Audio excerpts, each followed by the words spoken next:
Hey, if you do anything wrong in your life, and I find out about it, I'm gonna try to take everything away from you. And I don't care when I find out. Could be today, tomorrow, 15, 20 years from now. If I find out, you're fucking finished.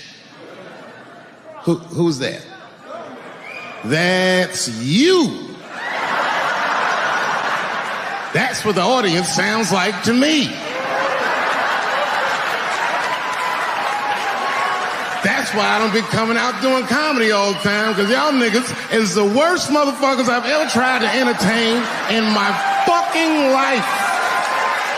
Are you surprised though by the criticism that's come your way? No, and I don't mind that people get upset. Some of this criticism, like, is helpful. Like, I get educated by it. I don't necessarily agree with all of it, but I learn about a lot of things.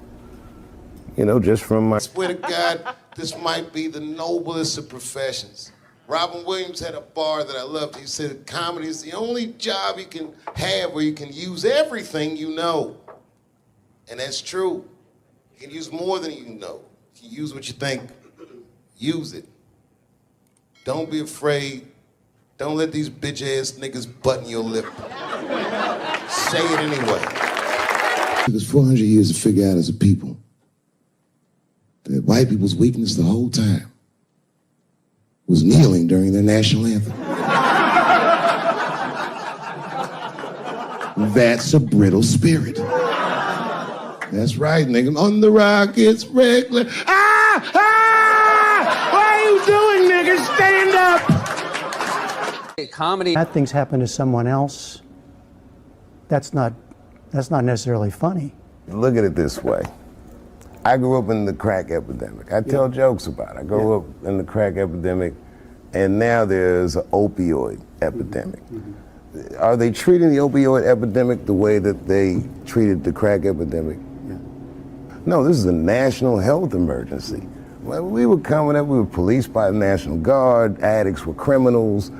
Now they understand addicts are sick people, and maybe it's because the demographic of the opioid epidemic is not the same demographic of the crack epidemic. Racially.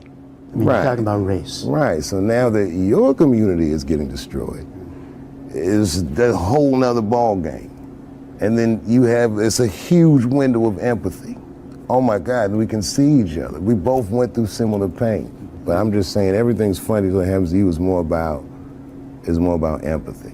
That you there but for the grace. You guys gotta remember, I'm not saying it to be mean. I'm saying it because it's funny. And everything's funny till it happens to you.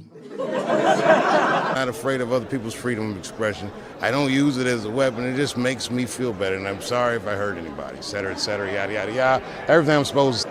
But there's a more important reason that I would stop doing comedy right now. And this reason is the real reason that's been percolating, and it really is the crowd, not you. I'm talking about the crowd on the big stage. It's too hard to entertain a country whose ears are so brittle. Motherfuckers are so sensitive, the whole country is turned into bitch-ass niggas.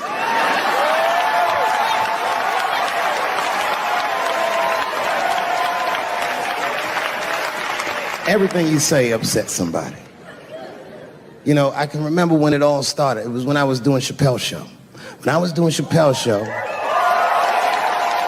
I used to do the show, and then on the weekends I do like concerts and shit like that. So I'm doing a concert, and there was a couple in the front row, beautiful couple. The wife was obviously Asian. You could see it in her face.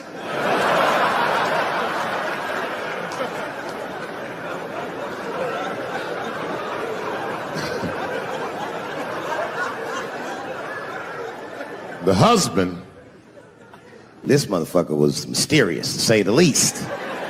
Couldn't quite pinpoint where he was from. Caramel-colored fella, very nice hair, but he could have been from anywhere. Bangladesh, Mexico. I can't guess with a nigga like this. All I knew for sure about this guy is that his wife was a bitch. I could see that in her face, too. No, he was laughing and having a good time, and she was scowling howling at me at a goddamn comedy show. I couldn't figure it out. And then I realized at some point that she was pregnant. And I was smoking on stage. I said, oh my God, that's probably why she's mad. So I started to put my cigarette out, but then she hit me with one of them fake non-smoker calls. So I just kept smoking. I thought to myself, bitch, that baby will be fine, relax. And I tried to break the tension. I just asked her. That's all I said. I go, hey, where are you guys from anyway? And I could tell that she was on to me. She goes, very condescendingly, she says, I'm from California. If you're asking my ethnicity, I am Chinese. And her husband was just cool about the shit. He was like, I'm Mexican, bro. I said, well, I'm sorry if I offended you by asking. But you're a very beautiful couple. And miss, there's no question that you're going to give birth to the hardest working baby this world has ever seen.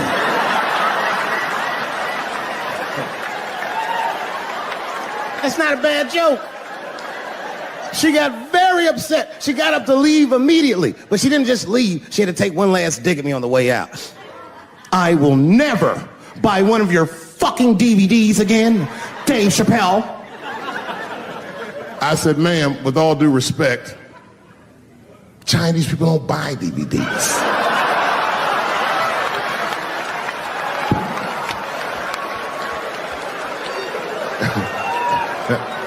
And the crowd went crazy. We were all laughing, having a good time. I didn't even think anything of it. And then just 3 days later, this lady sends a fucking letter to my promoter telling him not to book me for shows anymore because I was, quote, racist, and I'm quoting her, insensitive to the nature of my interracial marriage. I was like, word, bitch, I was. If she had just done a little bit of research, she would know that I myself am in an interracial marriage. That's right. In fact, my wife is Asian too. Surprise, bitch, I'll see you on Thanksgiving.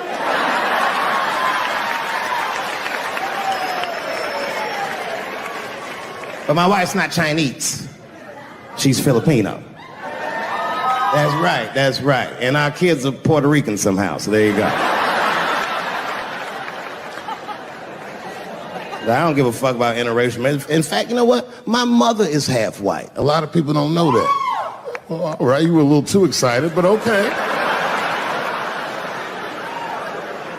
A lot of people don't believe me when I say that, but it's true. You can't tell looking at me, but if I grew my hair out, you would think you was at a fucking Cat Williams concert. My shit is beautiful. But motherfuckers are just taking it too far. I don't know why or how everybody got this goddamn sensitive. You know who hates me the most? The transgender community. Dave Chappelle.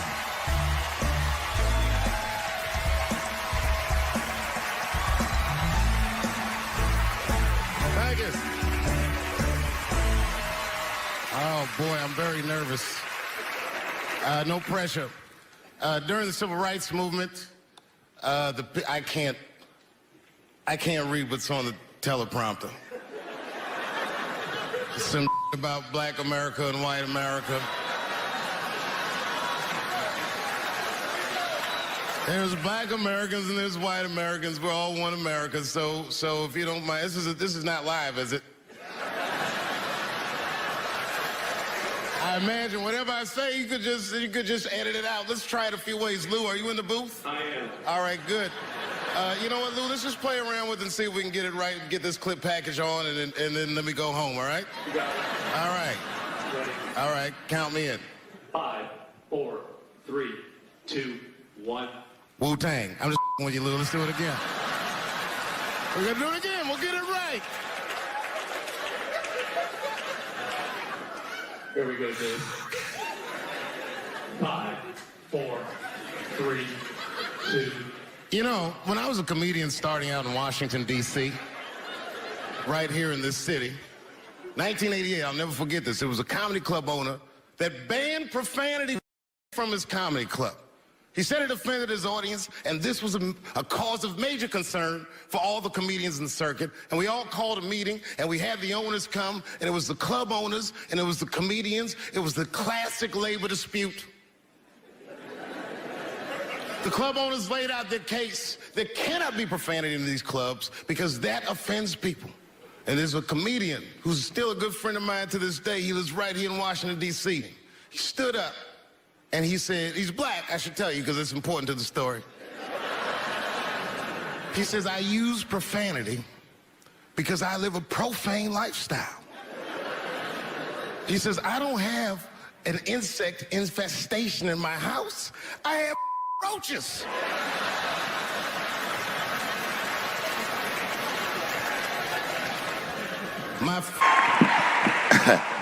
Man, I gotta tell you, when I was sitting here watching what all the other honorees have done with their lives, I started feeling like shit, like this is terrible.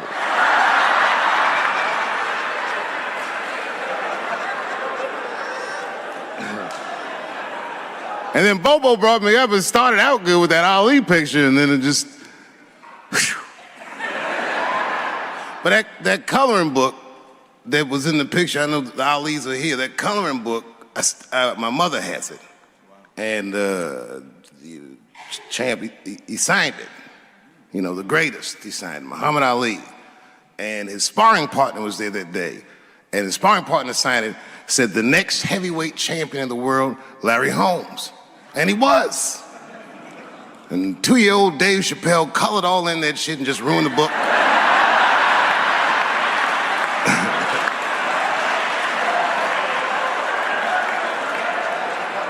But I remember part of the book that I remember real vividly, because I asked my mother about it when I was a kid. There's a part where there's a picture of Ali throwing his Olympic gold medal into the Ohio River.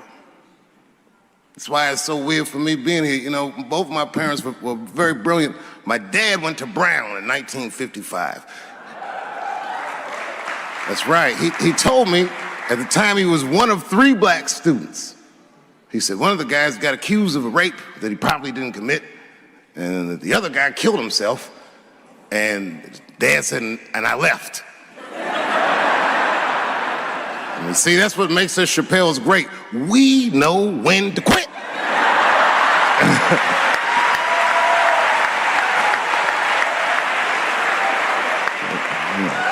We all just live to fight another day.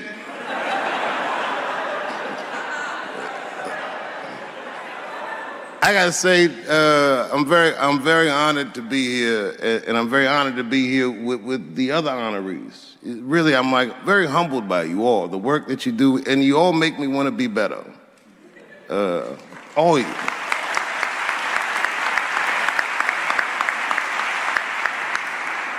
And you know, I was gonna stop doing stand-up for a while because 4 comedy specials in a year is like, that's a lot, you know. But you know, shout out to my colleagues in comedy. I just want to say that in a way, this for me belongs to my mother primarily, who was an African American studies professor, and a lot of the content that I say, she raised me well. I'm not an uninformed person. But also, you know, my colleagues in comedy, like comedians have been getting beat up pretty bad recently, and we're somehow nowadays expected to speak with the precision of attorneys or politicians. We are not.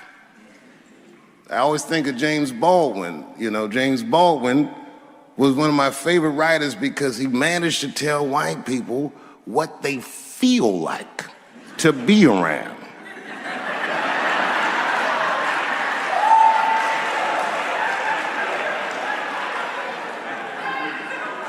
So I ain't gonna hang up my gloves yet. I think I got one more special in me.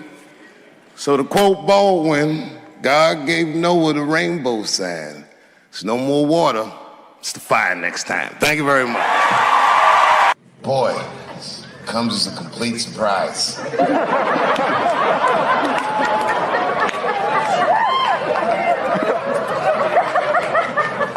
I mean, I read all the reviews, and they said so many terrible things. They were embarrassed for me. I had lost my way. It wasn't even worth watching.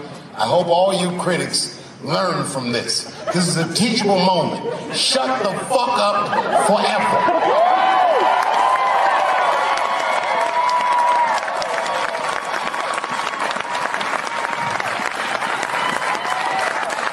Two in a night. These aren't them. These are the ones I won for the other ones, motherfucker. I would like to thank my editor who was nominated. Unfortunately, he did not win, but I couldn't have been more honored to work with Jeff Urin.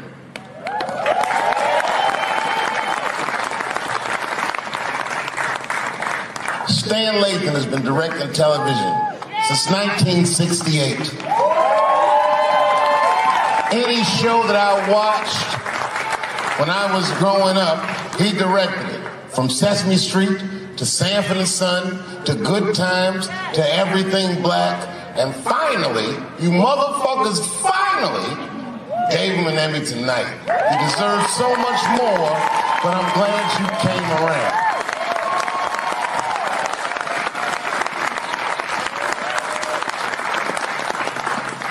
I'd like to shout out all the other nominees tonight. Tiffany Haddish and Patton Oswalt and Hannah Gatsby and Brother Mulaney. You guys are an inspiration to me, and I'm honored to be nominated with you. I'm sorry that you didn't win tonight, but who gives a fuck anyway?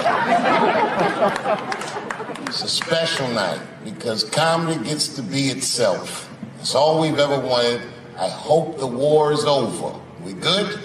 And as always, I love to thank my wife, Elaine.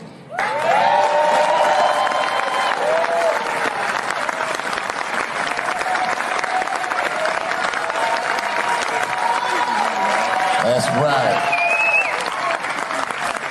Elaine has been with me for the last 25 years and had to endure the pains of living with the greatest comedian ever.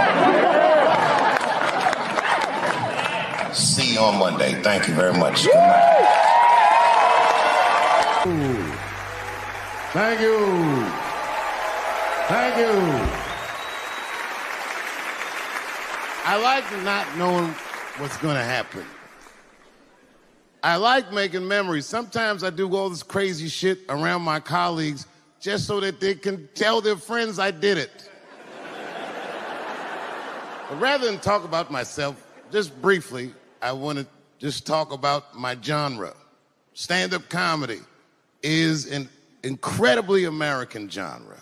I don't think any other country could produce this many comedians. And unbeknownst to many people in this audience, I don't think there's opinion that it exists in this country that is not represented in a comedy club by somebody.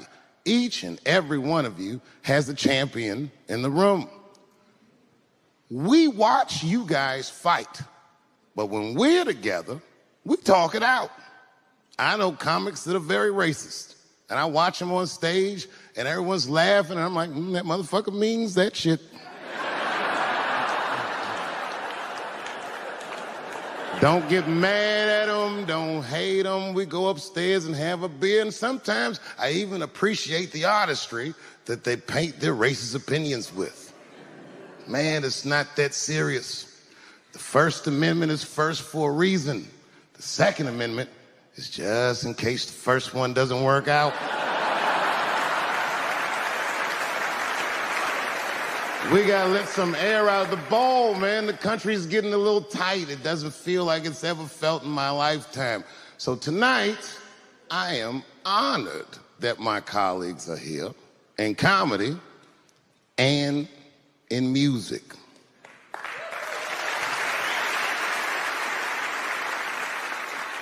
And I want everyone in America right now to look at me. Look at me smoking indoors. I didn't ask anybody, I just did it. What are they gonna do? Kick me out before I get the prize? No, nigga, this is called leverage.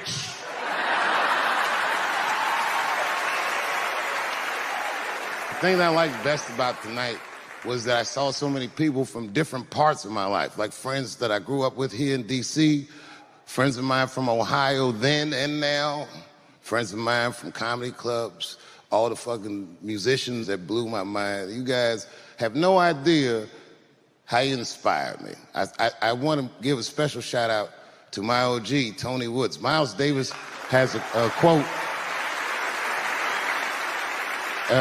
It's one of my favorite. Miles Davis said so much cool shit, but one of the things he said I always loved, he said, it took me years to learn how to play like myself. You know, he would watch other musicians and he would try to play like Dizzy or Bird or all the guys who were great. Tony Woods was my Dizzy and Bird if I was a Miles. I was trying to play like you. You were the first person I ever saw do it absolutely right. You were fearless and you told the truth. There's something so true about this genre, when done correctly, that I will fight anybody that gets a true practitioner of this art form's way, because I know you're wrong. This is the truth, and you are obstructing it. I'm not talking about the content, I'm talking about the art form. Do you understand? Do we have an agreement? And what I really wanted to say tonight, and I'm glad I get the platform to do it, I'm gay. I am gay, and I can't wait to see what this does for my career, being gay like this.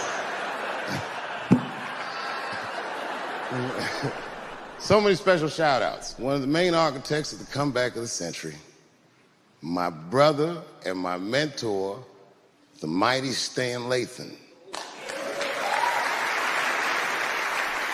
I never dreamed that I would be able to work with someone as great as you. These last 5 specials, straight fire. I wouldn't want to do another special with anybody else but you. So eat your motherfucking vegetables and live as long as you can, because we doing a few more of these bitches.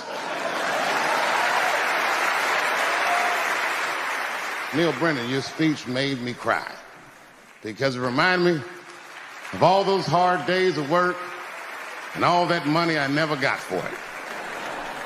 The other real special shout out I gotta make, because none of this would have been possible on any level without this person, is my mother. Mom. My mother. Mom. You have no idea what I put this woman through. If you had just given birth to me, that would have been more than enough. But the fact that you raised me and raised me well. We had a real oral tradition in our house. I knew the word griot when I was a little boy. A griot was a person in Africa who was charged with keeping the stories of the village. Everyone would tell a griot the stories, and they would remember them all so that they could tell future generations. And when they got old, they'd tell them to someone else. And they say in Africa, when a griot dies, it's like a library was burnt down. And my mother used to tell me, before I ever thought about doing comedy, she said, you should be a griot. And she'd fill me with every story of black life. You know, she's educated in African American studies, and she would let me understand the context that I was being raised in. That I'm being raised in a hostile environment that I have to tame. By the time I was 14 years old, I was in nightclubs, mastering an adult world. It was terrifying. Crack epidemic was going on, and my mother would hear gunshots outside and be scared to death. Maybe it's my son. But early in my career, if you remember, Mom, you used to sit in the club with me. She'd do a full day of work. You'd be back there falling asleep, just waiting for me to go on. She would watch my show every night. Do you know how long that car ride is home?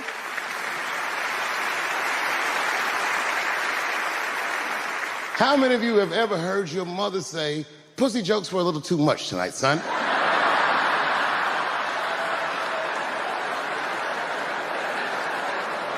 I was a soft kid. I was sensitive, I'd cry easy, and I would be scared to fist fight. And my mother used to tell me this thing, I don't even know if you remember, but you said this to me more than once. You said, son, sometimes you have to be a lion so you can be the lamb you really are. I talk this shit like a lion. I'm not afraid of any of you. When it comes word to word, I will gab with the best of them, just so I can chill and be me. And that's why I love my art form, because I understand every practitioner of it. Whether I agree with them or not, I know where they're coming from. They want to be heard. They got something to say. There's something they notice. They just want to be understood. Love this genre. It saved my life. So tonight, Mom, I would like to honor you in a very special way that I cannot do on my own. But because now I'm a man with great and influential friends, I'd like to ask my man Thundercat to come out on the stage. Thundercat, the Mighty Most Def. Washington, D.C., thank you very much for giving me a home and a place to start. Today is officially Dave Chappelle Day in Washington, D.C. The mayor declared it last night. So, in the future, on Dave Chappelle Day, I ask everyone who wishes to celebrate it to make one incredible memory for themselves and or somebody else. Thank you very much. Good night. Thank you. You know, I speak for a living, and I'm a little nervous today. I wanted to say thank you, Mr. President, and thank you, Bishop Green, and thank everyone at Allen University for hosting me today, because it feels special, right? When I think of this great-grandfather that I've heard about in my life, but never actually touched his legacy. So it's like the product of his loins coming to meet the product of his work. And it's an important day for me personally. And I know a lot of you guys are students, and I just want to tell you I'm the first person in my family to not go to college. And as the president has told you, I've done outstanding in spite of that.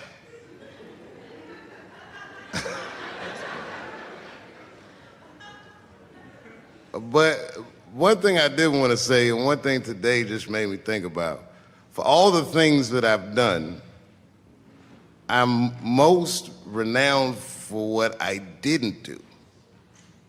I've made decisions in my career that a lot of people have called insane. 2004, had a $50 million deal on the table, and in a crisis of conscience, flipped the table over and walked away. Went to South Africa. Everyone said I was running away from the money. That is not true. In fact, I still want that money.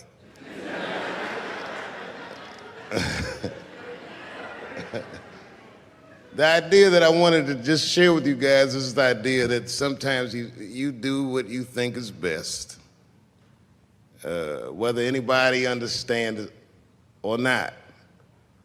I heard a story about my father where someone told me he used to do statistics for a company in D.C. The company he did statistics for started doing business with the South African government, so he quit his job. It's caused a lot of problems between him and his wife. It's hard for a man when he can't provide for his family the way he wants to, and he suffered through it. And a generation later, when I had my crisis of conscience, I was able to go to a free South Africa and get away from the heat. This idea that what you do in your lifetime informs the generations that comes after you is something I keep thinking about, something that is so much bigger than just ourselves. And today I'm standing in front of you guys, and I know you guys are like, oh, I know you're bored. But I see family of mine in the front row some who I've never met, and I just realize how all of us are connected. That my great-grandfather built something more substantial than buildings. He built a community, and he built, more importantly than a community, he built a way. You know, so I'm very grateful. Very grateful. Hello, police. I just saw him saying, you know what I mean? He's standing over like, so this is what black people talk about.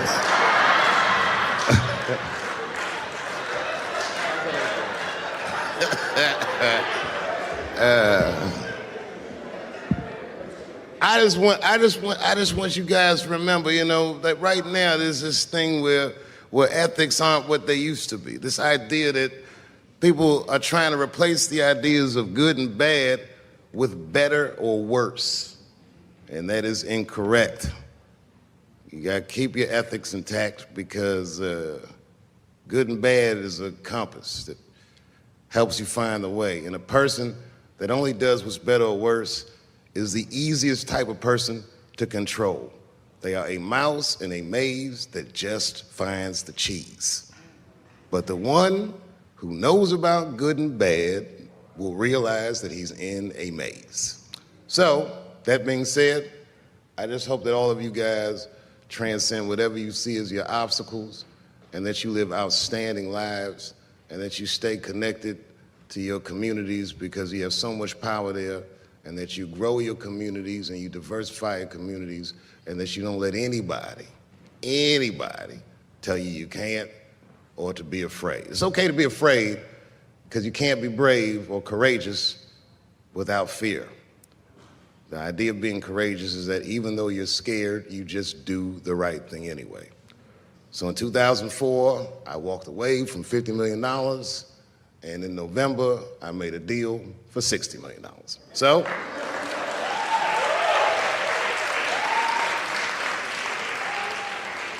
although I am not the most famous comedian of my time, I would like to know what their great-grandfathers did. I'm very proud today.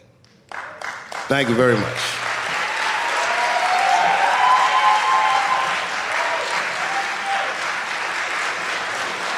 Story.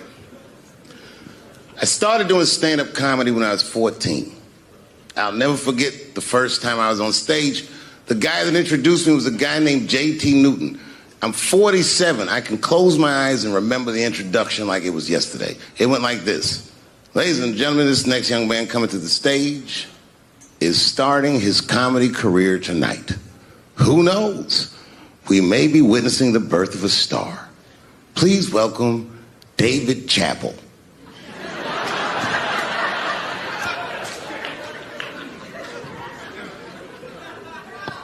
From the first time that I ever held a microphone, I was sure this was it. I knew I was home. I knew I had found my thing. And my God, man, I was a child. I got good. Matter of fact, I was good from the moment I started. And I'm not saying this to be a braggart. I'm telling you the truth. These old niggas was in awe of me. How is this little boy so poised? They used to say. I was. I mean, you know, I got better, but it started out good.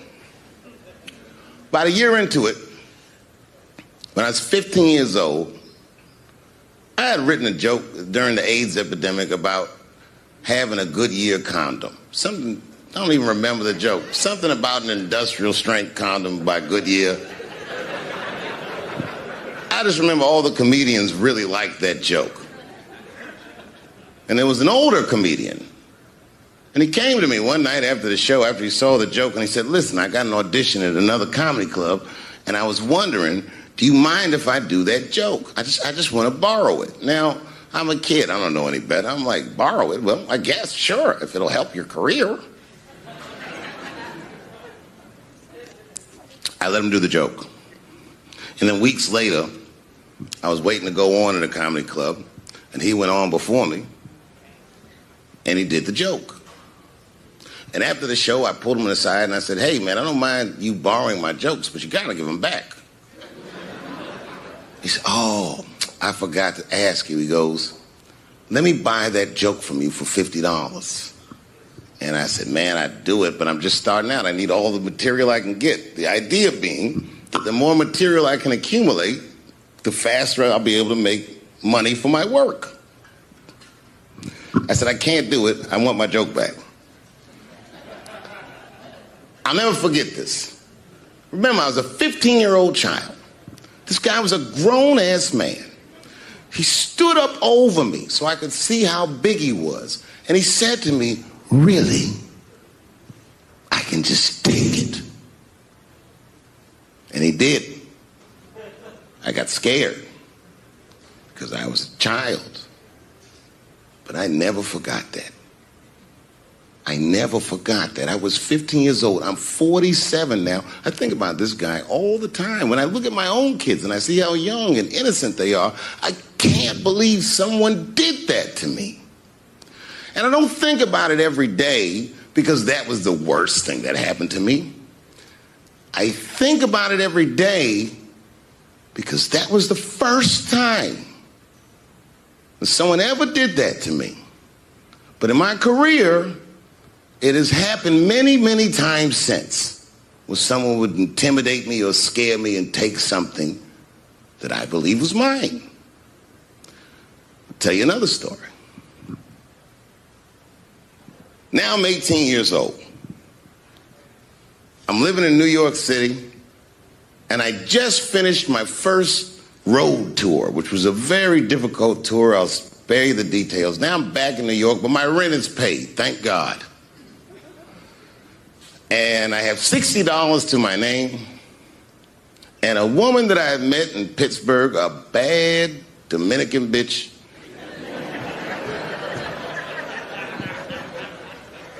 was coming to New York. She was going to spend the weekend with me.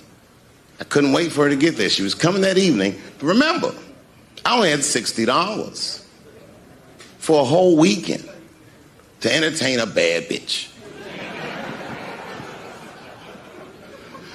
Now I'm walking through Greenwich Village, and I see something I've never seen before.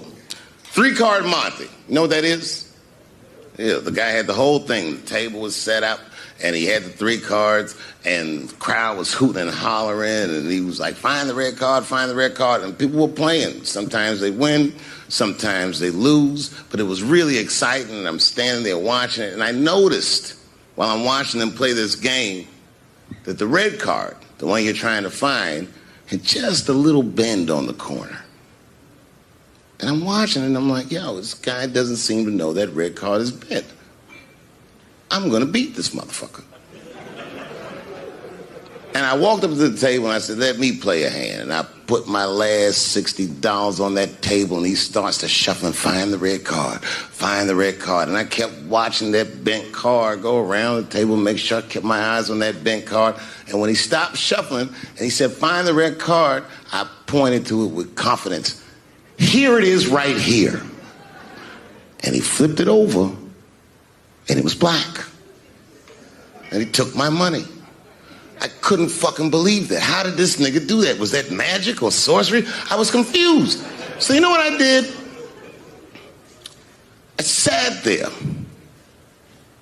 and I watched him for a real long time play the game. And I realized that all those people who was doing all that hooting and hollering and betting, my God, they were his friends. They were in on the whole thing. I felt so wronged. I felt so stupid. And then the next sucker came up to the table and was about to put his money down. And I said, fuck that, man. Don't put your money there. All these niggas is in on it.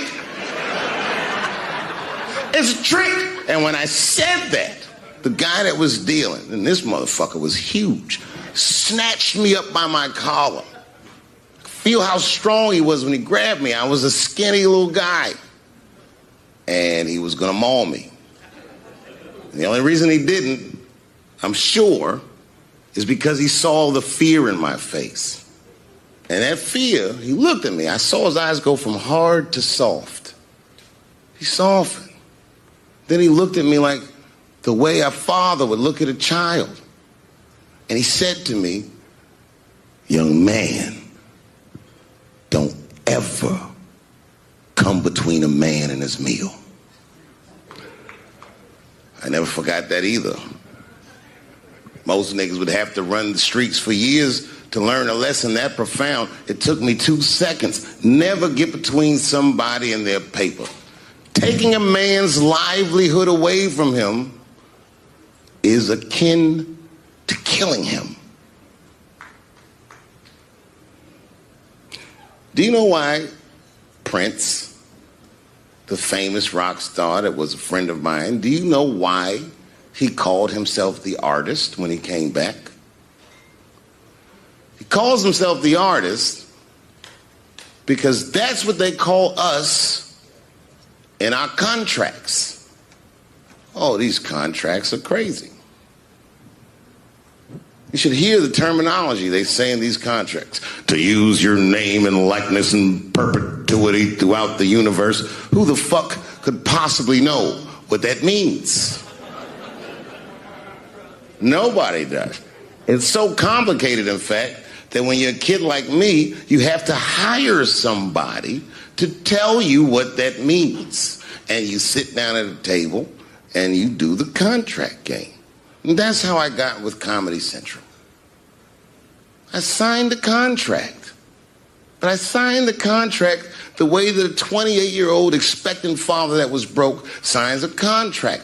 I was desperate. I needed a way out, and it wasn't good money, and it wasn't good circumstances, but what else am I gonna do, I said. And all these white people sitting at that table told me, trust us, Dave, it's a good contract. And I looked around the table, and they all seemed to agree it was a good contract. But what if it was like that game of three-card Monte? What if they were all friends and I didn't know it? And the bag of money was Iceberg's money in the first place. What was I talking about? What was I trying to tell you?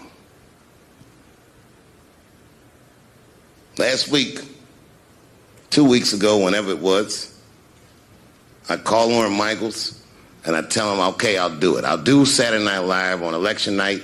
And the day I made that phone call, the day I committed to it, it gets announced that Netflix is streaming Chappelle's show. Not just Netflix. HBO Max is streaming it too. I'll tell you another story about HBO. No, hear me out. Did you know, before Chappelle's show was at Comedy Central, I pitched that show to HBO.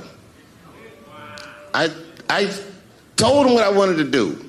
Now, these are executives. All they have to do is say, yeah, we'll take it, or no, thank you, we won't. But they didn't say either of those things. They went too far. They said, literally, what do we need you for? That's what they told me, as they kicked me out of the office. What do we need you for? And here we are, all these years later, and they're streaming the very show that I was pitching to them. So I'm asking them, what do you need me for?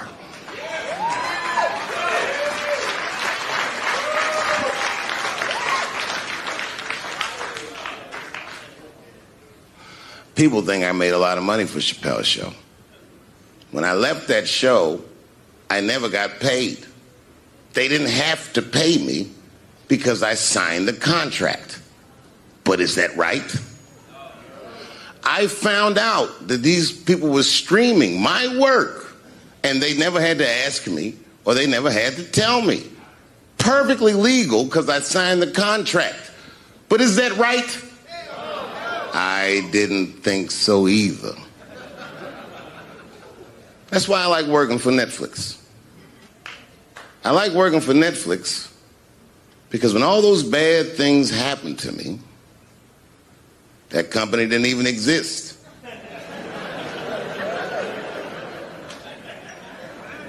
And when I found out they were streaming Chappelle's show, I was furious. How could they not know? So you know what I did? I called them and I told them that this makes me feel bad. And do you want to know what they did? They agreed that they would take it off their platform just so I could feel better. That's why I fuck with Netflix. Because they paid me my money, they do what they say they're gonna do, and they went above and beyond what you could expect from a businessman. They did something just because they thought that I might think that they were wrong. And I do. I think if you are fucking streaming that show, you're fencing stolen goods. They stole that from me. They just took it. And I'm not up here trying to tell you guys that I believe that Comedy Central gave me a raw deal just because I'm black. I believe that they gave me a raw deal because this fucking industry is a monster. It's the same monster that these Me Too bitches was trying to tell you about. But they hate the monster for how it fucks. And I hate that monster for how it eats. But my God, man, it's the same monster. When I quit the show, all my friends would say, well, fuck them, Dave. Why don't you just do Chappelle's show at another network? Yeah. And why doesn't a slave run from one plantation to another plantation? Because the master over there might be nicer. My God, man, I was trapped. You know what, tell you the truth? I've even thought about coming back and doing another Chappelle show. Well, but if I do, I can't call it Chappelle's show because my name and likeness is being used by them in perpetuity throughout the universe. It's in the contract.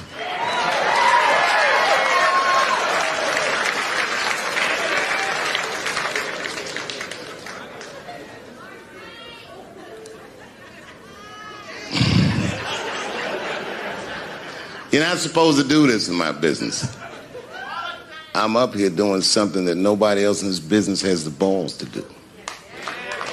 I'm telling you something that you need to know. I'm trying to explain to you what you're seeing. You don't understand what you're seeing. I am publicly flogging a network.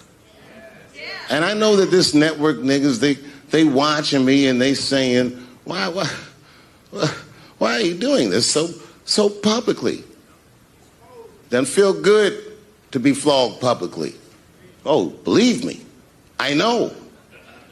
I know exactly how that feels. When I quit my show, they said I was crazy. What was crazy about it? I just didn't want to do it anymore. They said I smoked crack. That's impossible. I was a devout Muslim. I didn't smoke or drink. But I do now, bitch, because you ruined my fucking life. Now it's their turn. This is their first nigga lesson, and I'm honored to give it to them. They're gonna pay me for this show. I called my agent. I said, is there anything I can do about this show? And he said, no. Well, fuck you too then.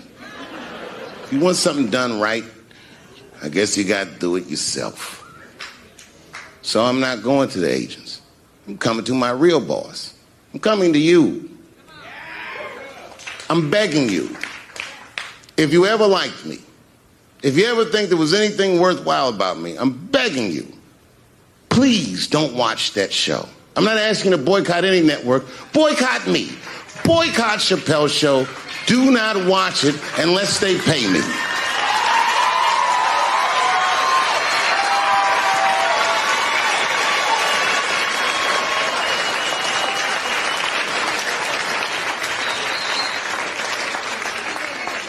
If you're a shareholder at Viacom, then I'm talking to you. Because all that shit that they do to us, well, they do everything for their shareholders. That's what they told me. So if you're a shareholder in that company, tell them it's wrong. And if you don't believe that it's wrong, then fuck you too. You should know what's in the hot dogs you eat. Now, there's probably a bunch of people at Comedy Central and Viacom and all these places that have no idea what I'm talking about. They've all either quit or been fired or got Me Too'd or something. Them niggas is gone.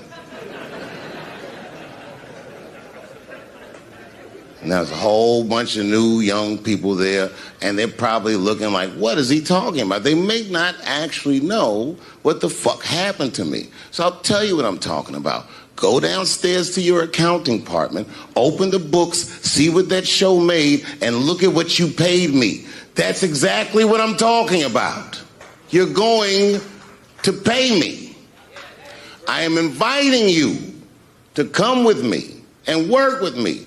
And let's fight against that terrible, terrible feeling that you made me feel together.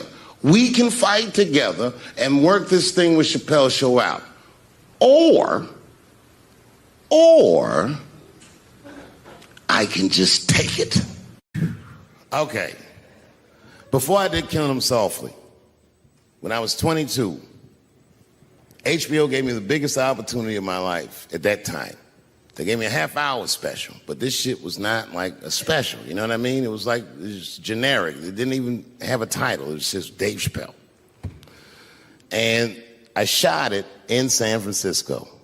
at a place called Broadway Studios, which is on the second floor of a building. And beneath Broadway Studios is a nightclub.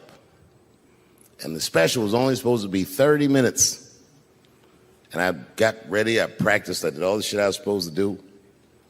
And the night that I taped, 20 minutes into my 30-minute set, I'll never forget this, music started blasting from the nightclub underneath. You could hear it real loud, and it fucked my whole show up, and I was devastated.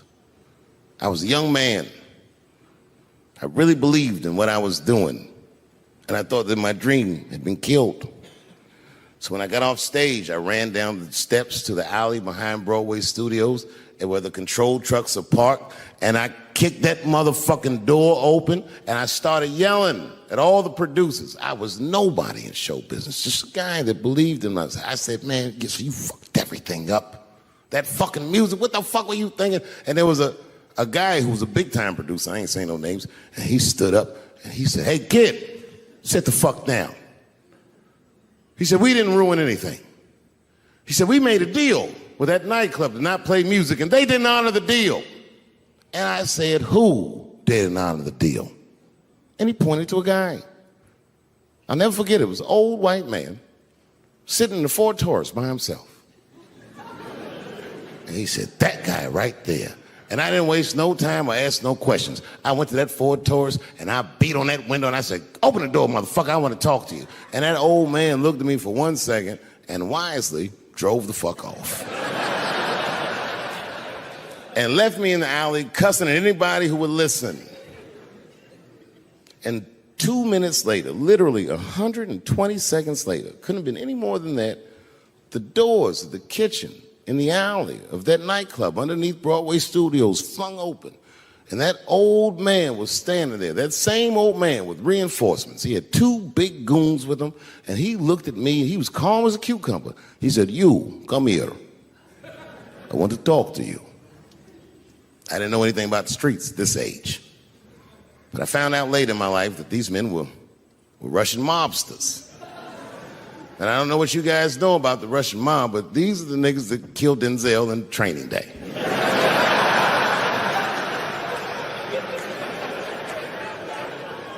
And all the producers knew what I was up against. They said, Dave, do not go in there. And I said, fuck y'all. And I walked right into that kitchen, and they closed the doors behind me, and it got dark as fuck in there. And I knew, I'm not dumb, I knew I was in a bad situation.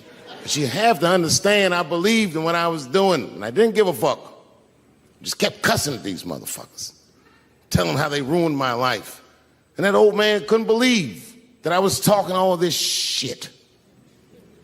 And as soon as I took a breath, he stopped me gently. He said, hey, kid, listen. Your friends lied to you. He said, we made a deal, but your friends never paid me. And when he said that, I realized I was locked in a kitchen.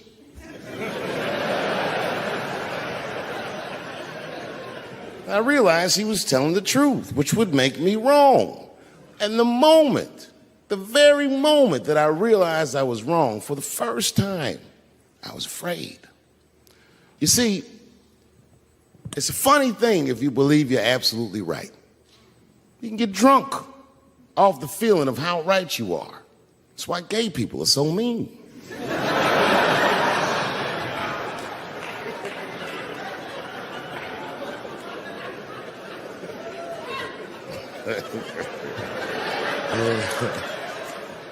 But I didn't buckle.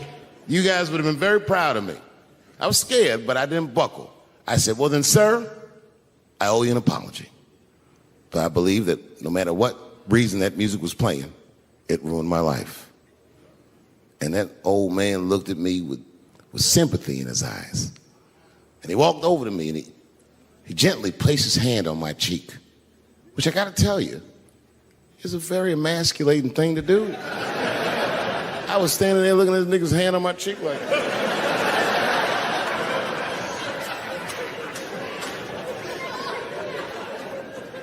and he said, you are a real man. And he tapped me on my cheek, real soft. just like that. The doors opened back up. The light from the alley flooded into the kitchen. And I just walked out alive. I lived to fight another day. And in that moment, I learned one of the most valuable lessons of my life, and I have to share it with you. And that lesson is this. In your life, in any given moment, the strongest dream in that moment wins that moment. I am a very powerful dreamer. Yeah, I'm not lying.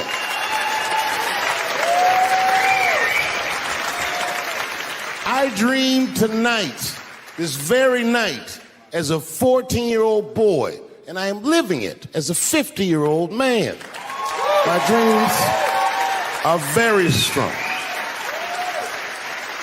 Today, I walked all around Washington. I used to be poor in this city, and all day people just said, hey, Dave, like they knew me personally, and I felt like I knew them. And I say to myself, my God, Dave, what a powerful dream. But then sometimes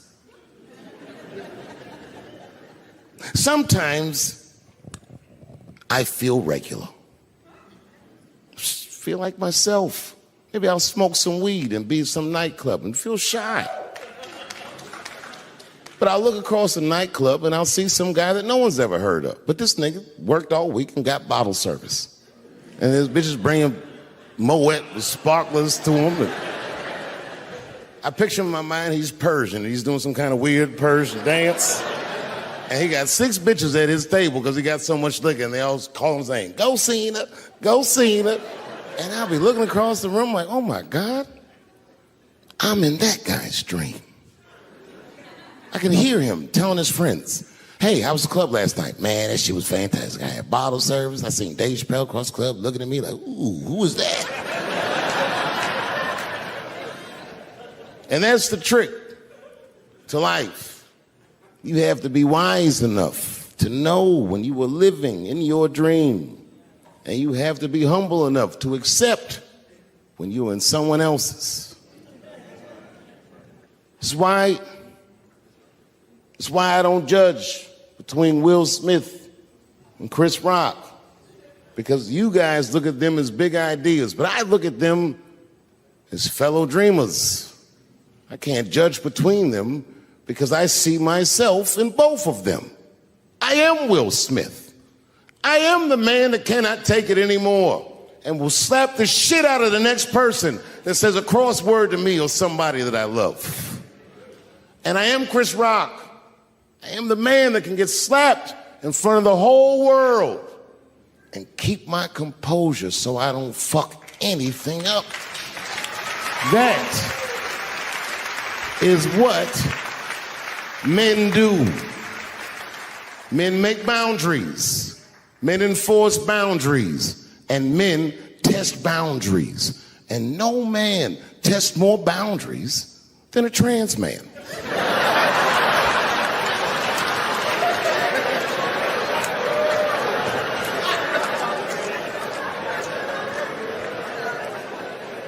When I see a fellow dreamer, I give them my utmost respect.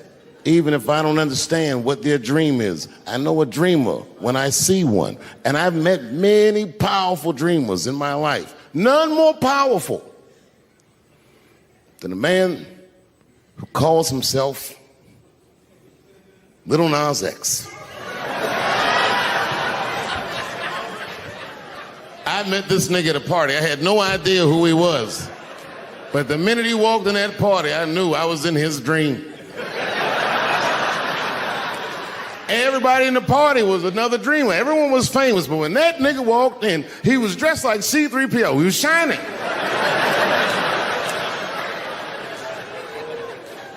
And everyone was like, oh my God, there he is. That's Lil Nas X. I didn't know who he was. And for some reason, out of all them dreamers, he walked right up to me. And he said, I tried to get you in my video. I didn't know what the fuck he was talking about. I said, what? I said, what? What video? And he just looked at me like, you know what video, and walked away. And I watched him walk away. I said, man, this nigga's having a very powerful dream.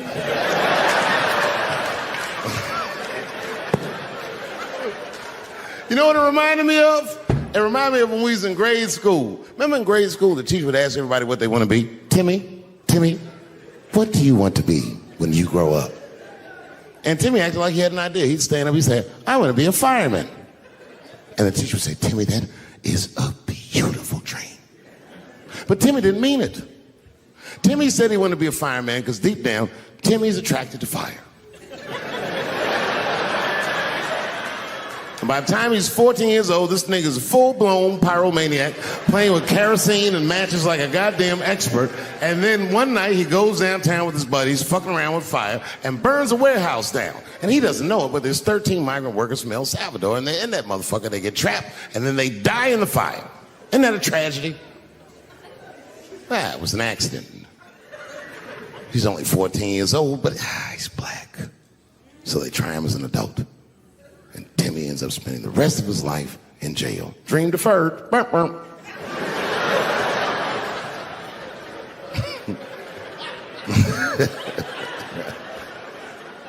What about you, Billy? Billy, what do you want to be when you grow up? And Billy stands up and he says, I want to be president of the United States. And the teacher says, oh my God, Billy, that is a wonderful dream. And Billy means that shit. Billy does everything right. That motherfucker gets his grades up. He joins student government. He even does extracurricular activities like show choir just to make his resume look good. He's on track to be president, but junior year he wipes. When he's 16, he gets his girlfriend pregnant and has to drop out of high school to make ends meet. But lucky for him, the local Walmart's hiring. By the time he's 20 years old, this motherfucker makes assistant manager at Walmart. He's the youngest one in the district. He says, oh my God, if I can keep this up for 4 more years, I could be a manager. And if I can keep this up for 6 more years after that, I could even be a regional manager and have as many as 3 Walmarts under my control. And he's a big picture guy. He sees where this path is going, so he kills himself.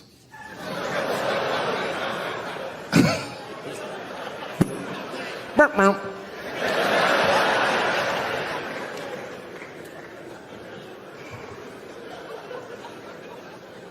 Well, what about you? What do you want to be when you grow up? I don't want to say, because I don't want the other kids to laugh at me. Who cares if they laugh? Your dream is yours. Own your dream so they can come true. Say it loud and proud. What do you want to be when you grow up? Little Nas X. And that nigga stood up in front of the whole class. I want to be the gayest nigga that ever lived. I want to do a music video and slide down a stripper pole all the way to the depths of hell and suck the devil's dick at 10 o'clock on BET while all the kids are awake and can see me. Shockingly, that was the only dream that worked out.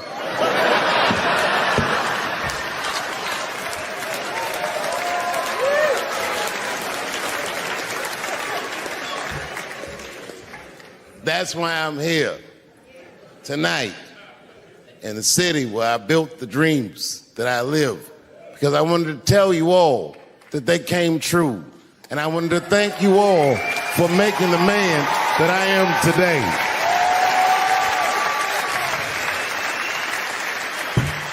Yes, I am living a very powerful dream. Every time I come to this city and I stand in front of you, I realize that, my God, man, this is not my dream at all. It's yours. And I am honored to be in it. Thank you very much, Washington, D.C. I'll see you next time. I came back here where I started because I will shoot my final Netflix special tonight.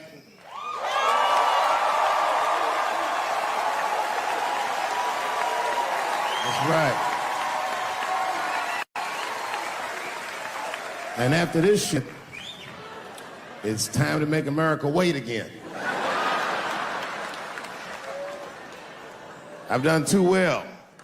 You know, if you black in show business and do too well, it's scary, nigga. Like, you gotta get the fuck out of the casino while the getting's good, while you're still winning. If you don't walk away from the table, that's how niggas get Kevin Harted. You already know. That's my man. I'm just saying, if he got a sex tape out, well, it's just a matter of time for me.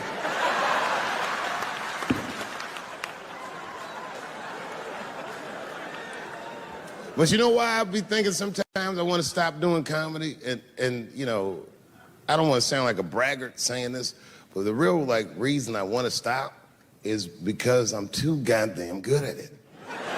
I'm not even exaggerating. It's not exciting. Every night before I come out on stage, I'll be backstage like, I'm sure this is gonna go well.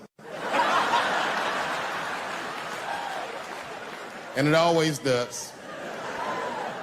I'm so good at writing jokes, and this is not even an exaggeration. I actually write jokes backwards. I will write a punchline with no particular setup in mind. I just put it on a scrap of paper, and I'll throw that scrap of paper in my fishbowl. I have a fishbowl in my house filled with random punchlines. And every once in a while, I'll shake the bowl, and I'll dig in there and just pull one out and see if I can make that shit work. And I picked one for this special. It's not an easy punchline to pull off. Are you ready? Yeah. Here it goes. The punchline is, so I kicked her in the pussy.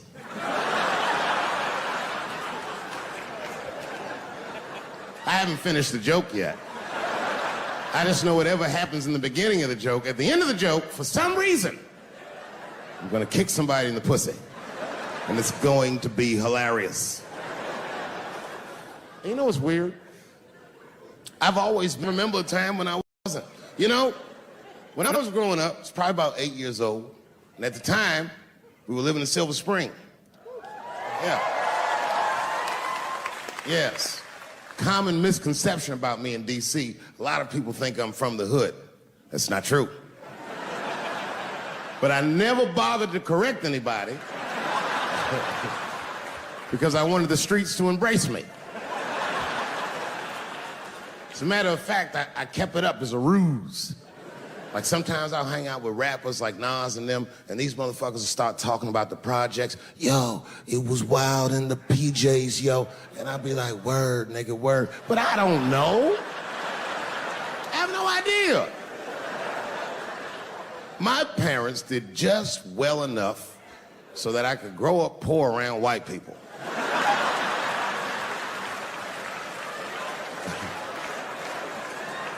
And to be honest, when Nas and them talk about the projects, nigga, I used to get jealous because it sounded fun. Everybody in the projects was poor, and that's fair. But if you were poor in Silver Spring, nigga, it felt like it was only happening to you. I know the pain of that first sleepover at a white friend's house. And you come back home on Sunday and just look at your parents like, y'all need to step your game up. Everything at Timmy's house works. Remember the first time you saw that? In a cold winter, and you'd be at a white friend's house and see the motherfuckers in their living room without their coats on?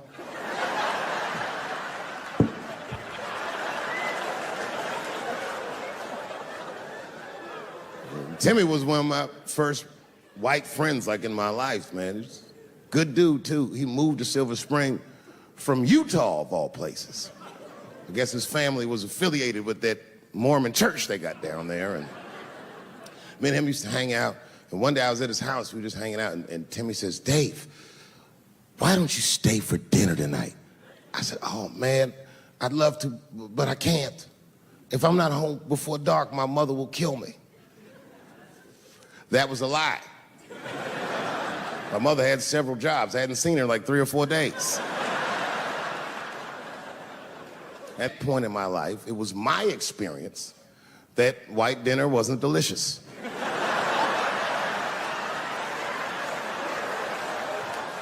I'd rather go home and fry some bologna or some shit like that.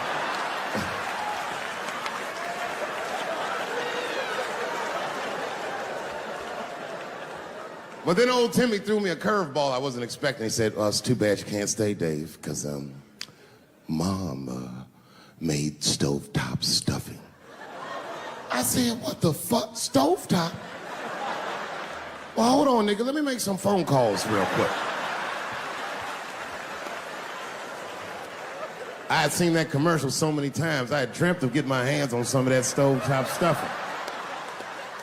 And finally, I met a motherfucker that actually had a box of stovetop in the house. I couldn't miss this opportunity, so I pretended to call my mother. And then I came back and I said, Timmy, you're not gonna believe this great news. Mom said I can stay. And he said, fantastic. He said, why don't you come with me and we'll help set the table and then we can say the blessing. I had no interest in setting this motherfucker's table or saying these crazy ass Mormon prayers. I just wanted that goddamn stuffing. My hands first. My plan was simple. Wash my hands slowly, and by the time I'm done, the table will be set, the blessing will be said, and all that there will be left to do is eat. Went to the bathroom. I washed my hands very slowly. I must have been in there for about 10 minutes. And suddenly, one of his mothers came to the door.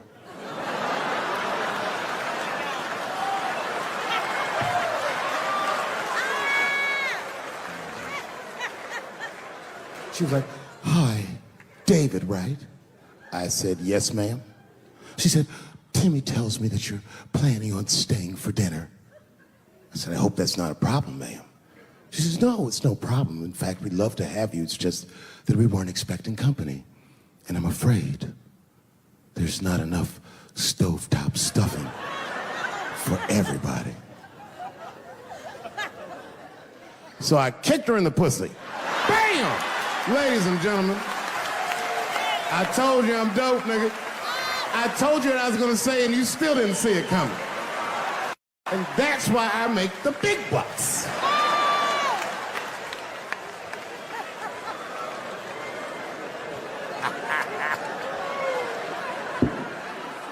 Oh my God. But there's a more important reason that I would stop doing comedy right now. And this reason is the real reason that's been percolating, and it really is the crowd, not you. I'm talking about the crowd on the big stage. It's too hard to entertain a country whose ears are so brittle. Motherfuckers are so sensitive, the whole country is turned into bitch-ass niggas.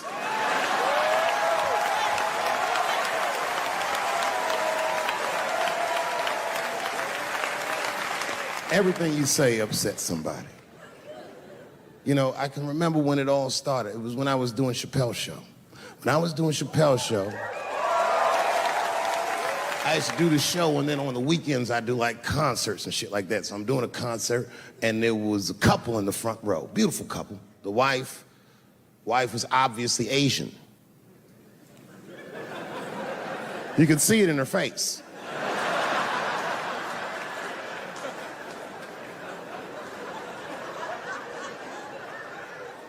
The husband, this motherfucker was mysterious, to say the least.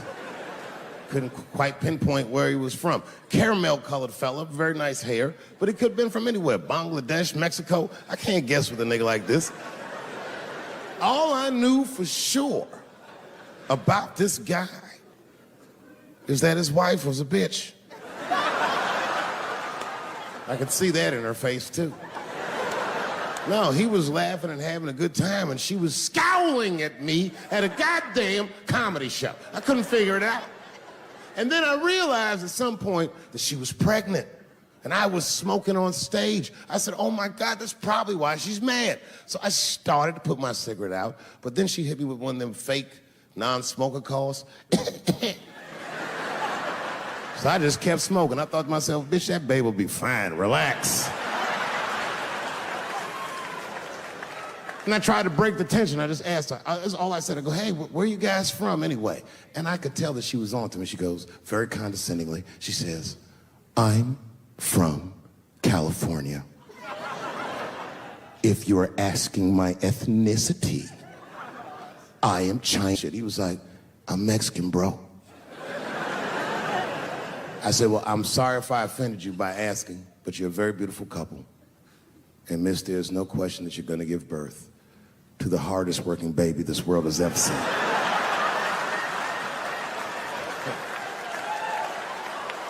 That's not a bad joke. She got very upset. She got up to leave immediately, but she didn't just leave. She had to take one last dig at me on the way out. I will never buy one of your fucking DVDs again, Dave Chappelle. I said, ma'am, with all due respect, Chinese people don't buy DVDs.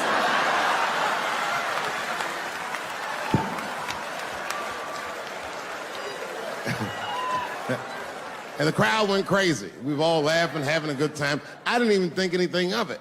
And then just 3 days later, this lady sends a fucking letter to my promoter telling him not to book me for shows anymore because I was, quote, racist, and I'm quoting her, insensitive to the nature of my interracial marriage. I was like, word, bitch, I was.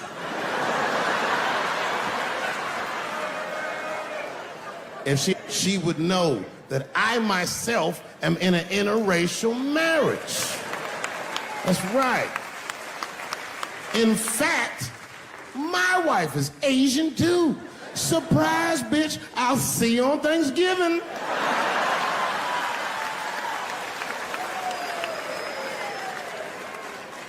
But my wife's not Chinese. She's Filipino. That's right. And our kids are Puerto Rican somehow, so there you go. But I don't give a fuck about interracial marriage. In fact, you know what? My mother is half white. A lot of people don't know that. Well, all right, you were a little too excited, but okay. A lot of people don't believe me when I say that, but it's true. You can't tell looking at me, but if I grew my hair out, you would think you was at a fucking Cat Williams concert. My shit is beautiful. But motherfuckers are just taking it too far. I don't know why or how everybody got this goddamn sensitive. You know who hates me the most? The transgender community. Yo, yeah, these motherfuckers. I mean, I didn't realize how bad it was. These motherfuckers are really mad about that last Netflix special.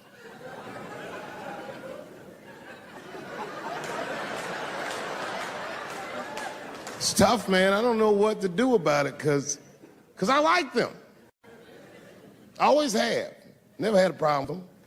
You know, just fucking around. As a matter of fact, I think I make fun of everybody. And I mean, as a group of people, they have to admit, it's kind of fucking hilarious, man. I'm sorry, bro. It's like, I've never seen somebody in such a hilarious predicament not have a sense of humor about it. They're born feeling like there's something other than they're born as, and that's kind of funny, you know? I mean, it's funny if it's not happening to you. It's like that white black bitch that's in the news all the time. Rachel Dolezal. She's a white woman, but then she dressed up like a nigga and shot her way up to the very top of blackness. And I always wanted to meet her just so I could understand. I just wanted to like have dinner with her so I could just look in her eyes and call her a nigger to her face. The fuck is that bitch talking about? I identify black. That is trans talk, lady. Stop biting. Stop biting. There's a big difference between her and a trans. The difference between her and a trans is I believe transgenders. I don't understand them either, but I know they mean what they say. Them niggas cut their dicks off. That's all the proof I need. I've never seen somebody just throw their dick away. Don't need it.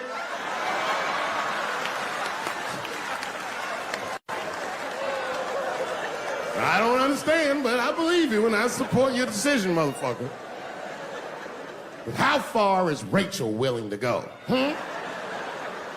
What is Rachel willing to do so that we blacks can believe that she believes she's actually one of us? Bitch, are you willing to put a lien on your house? Invest in a mixtape that probably won't work out?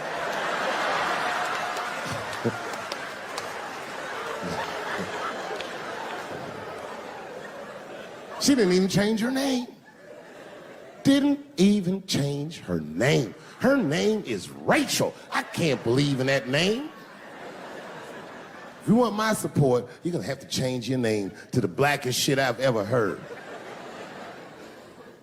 Bitch, you're gonna have to change your name to Draymond Green. I don't know a blacker name than that. That shit is black on paper. If you type Draymond Green into Airbnb, that shit will log off automatically.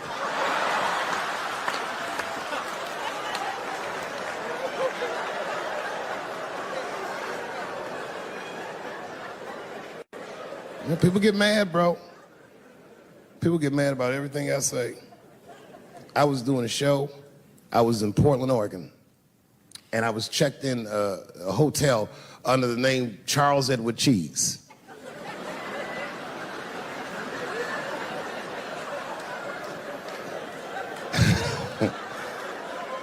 I came back, and there was a note. It was like a letter on my desk. It was addressed to Mr. Cheese. So obviously, I'm going to assume that whoever wrote this letter must be an intimate friend of mine. This is not some kind of name that a person would just guess. But then I open the letter, and it turns out I don't know this person at all. It's a fan letter. You know, I'm not even used to the idea that I have fans, but I'm grateful for it. And even though I'm grateful for fans, I don't read those letters. Be nice if I did, but realistically, it's like, what am I, Santa Claus, nigga? I don't have time for this. Like, got shit I want to do. I'm trying to chill. Read all these dreams and wishes from strangers. But I read it. I'd already opened it. So I just read the whole letter. And you know what, man? Whoever wrote this letter truly loves me. I mean, they were really fucking nice in the letter. And then they described to me what it was like to come to the show, how excited they were, how much fun they were having.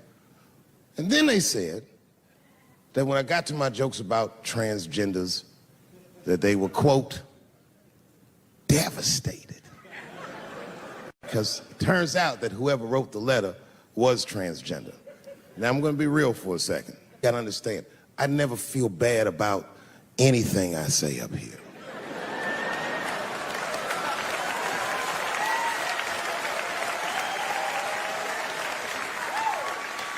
And I would never admit this to you if I hadn't locked your phones up.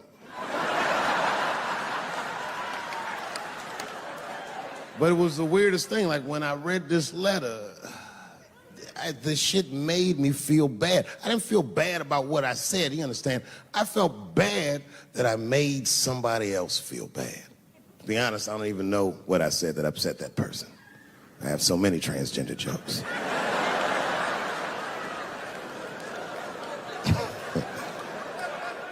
But I feel like it was probably this joke I'm about to tell you right now. And it's not even that bad of a joke. It's a true joke. I mean, it's not true, but I had read in the paper that Caitlyn Jenner was contemplating posing nude in an upcoming issue of Sports Illustrated. And I know it's not politically correct to say these things, so I just figured, fuck it, I'll say it for everybody else. Yuck. Oh, sometimes I just want to read some stats. I don't know why you're going to cram some man pussy in the middle of the sports page like this. I just didn't think that was the place for it. But I wasn't saying anything like Caitlyn Jenner's a bad person. I'm not mad at her for doing it. Not even mad at Sports Illustrated. If I'm mad at somebody, I'm probably just mad at myself. You understand? Because deep down, I know that I am not strong enough to not look at those pictures.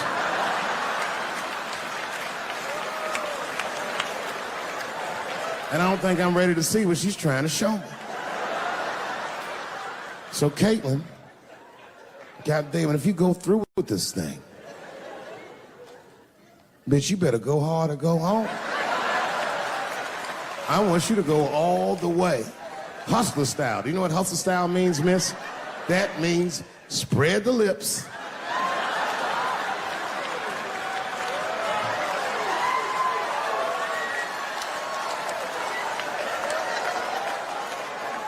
I hope she spreads her lips and there's an itty bitty dick inside. Ah! The show is behind the curtains.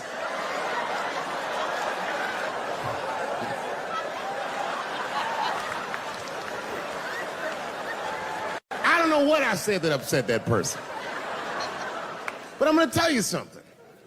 When I read that letter, and the moments after I read it, I did something that many black men in America do not have the time or the money to do.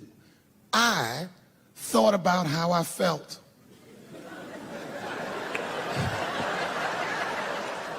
I asked myself a very basic question that I don't think I ever directly contemplated. I said, man, Dave, if you're writing all these jokes, do you have a problem with transgender people? And the answer is absolutely not. The fuck do you guys think I am? I don't understand all the choices that people make. But I do understand that life is hard and that those types of choices do not disqualify you from a life with dignity and happiness and safety in it.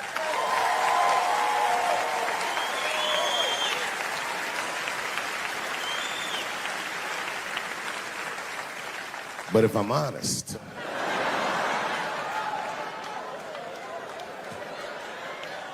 my problem has never been with transgender people.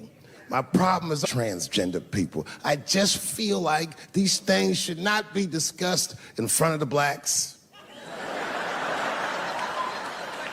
It's fucking insulting, all this talk about how these people feel inside. Since when has America given a fuck how any of us feel inside?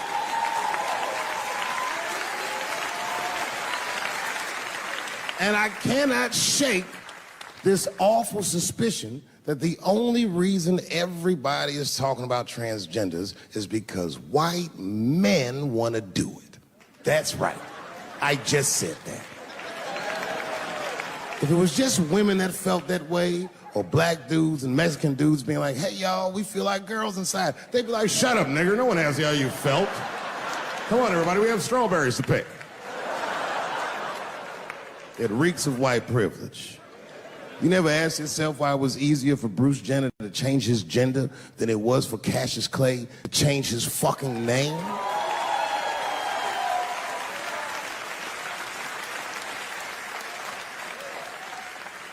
And if I were to be brutally honest, the only reason I ever been mad at the transgender community is because I was at these niggas for 6 songs straight.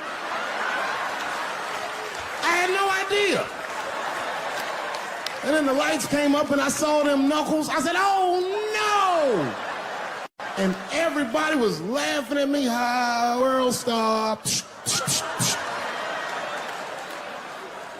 I said, why didn't you say anything? And then I heard that sultry voice. I didn't say anything, Dave Chappelle, because I was having a wonderful time. And I wasn't sure how you'd feel about it. I said, you knew how I'd feel. And she said, I'm going home. I don't want any trouble from you. I said, home, it's only 2 songs left. I mean, we might as well finish tonight. And we ended up having breakfast together. Oh, grow up, that doesn't make me gay. I just titty fucked her. His titties are as real as any titties in L.A. It's 2 o'clock in the morning. I was just borrowing a little friction from a stranger. Whoops.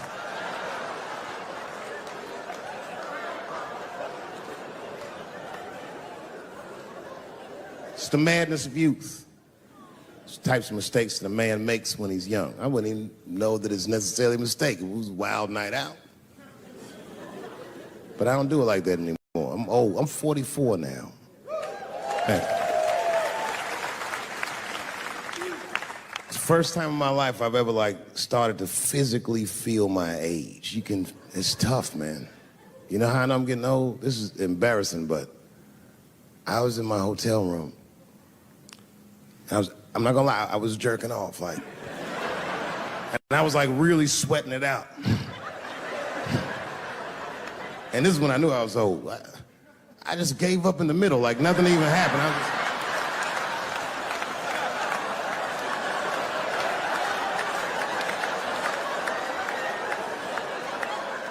I don't like looking at my dick anymore. My dick looks distinguished. It's old, an old looking dick. It's got salt and pepper hair all around it. My dick looks like Morgan Freeman in the 90s.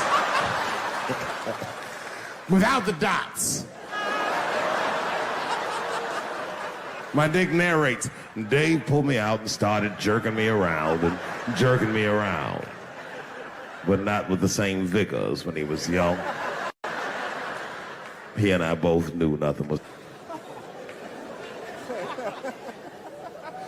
I see my age in my children.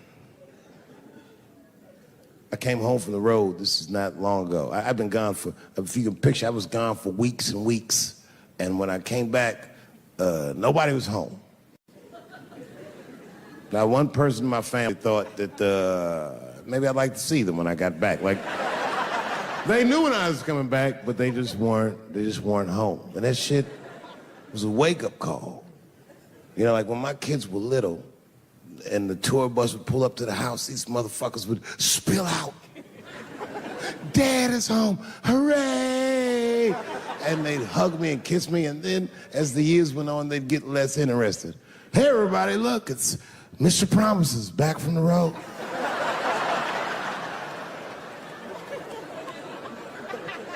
But empty house, that's some cold shit. And I went into my oldest son's room. I was like, hello, hello. He was gone. And I'd never done this to him before, but for some reason I just did it. I just looked through his shit. Just to see who this motherfucker was becoming. And I found these notebooks and I started going through them.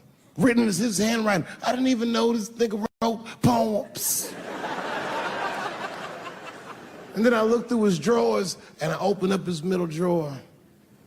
And I found this rolling paper. And I looked down at them papers like, oh, that's where that poetry's coming from.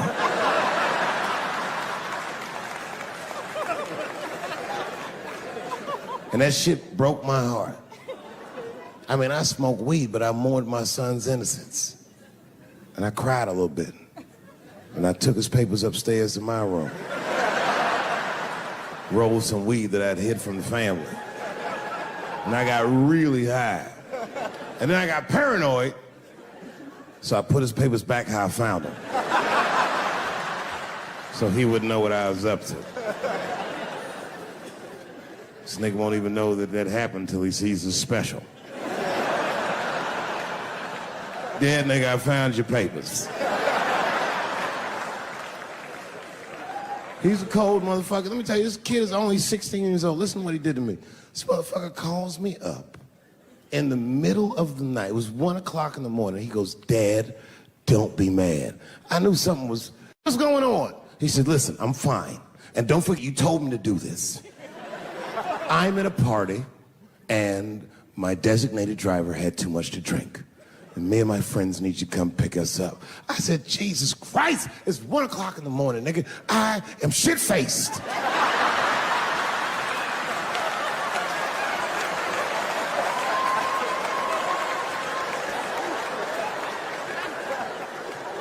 But I figured, fuck it, it's better me than some kid. I might as well roll the dice and go pick my nigga up. I said, all right, I'm coming to get you. Just give me the address and I'll be right there. And then he gave me the address and I was shocked. I said, son, you are not gonna believe this, but I'm at the same party, nigga.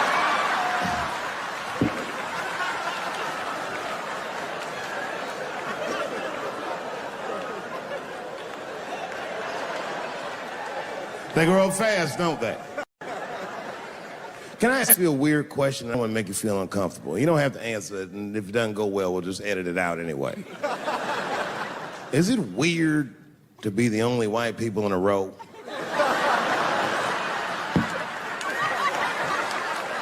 Is it weird? I mean, to be honest, does it feel strange? Are you worried at all? Give me your money, motherfucker. I'm just fucking around. This guy got ice in his veins. He didn't even buckle. You know, like many black men my age, the first time I voted was 8 years ago.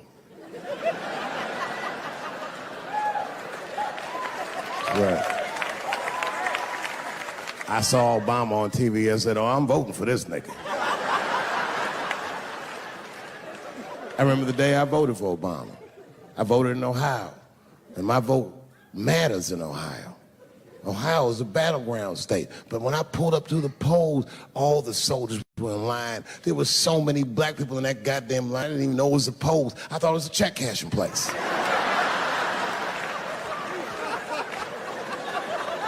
We were hugging each other, and old people were singing hymns and spirituals. They verdict times 10 or some shit. I've never seen black people that happy. 8 years later, I'm pulling up to the polls again. This time, I'm driving a brand new Porsche because the Obama years were very good to me.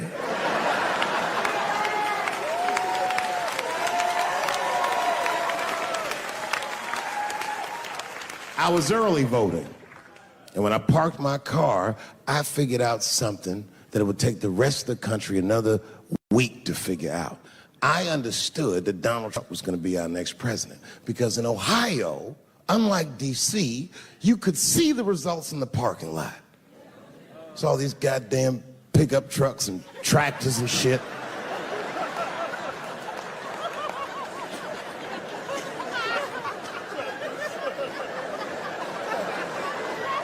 And then I walked up and I saw a long, long line of dusty white people.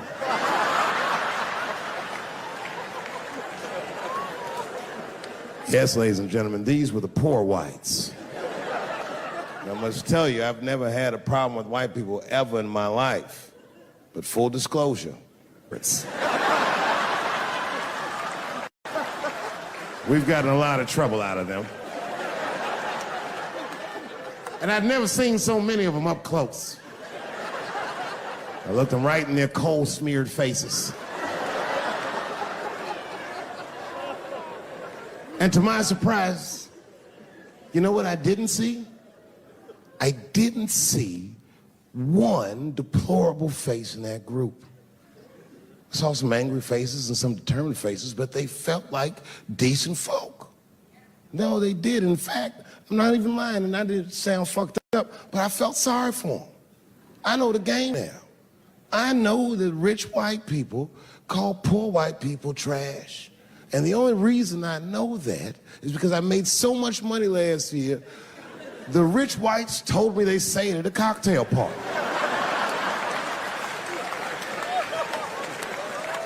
And I'm not with that shit. And I stood with them in line like all of us Americans are required to do in a democracy. Nobody skips the line to vote. And I listened to them. I listened to them say naive, poor white people things. Man, Donald Trump's gonna go to Washington and he's gonna stand there thinking to my mind, you dumb motherfucker.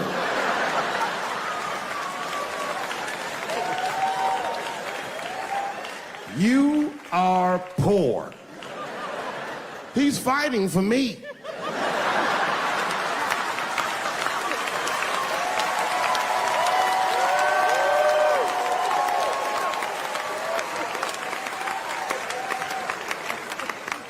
And they all looked at me. They could tell who I was voting for just as easily as I could tell who they were voting for. But do you guys know what we all had in common?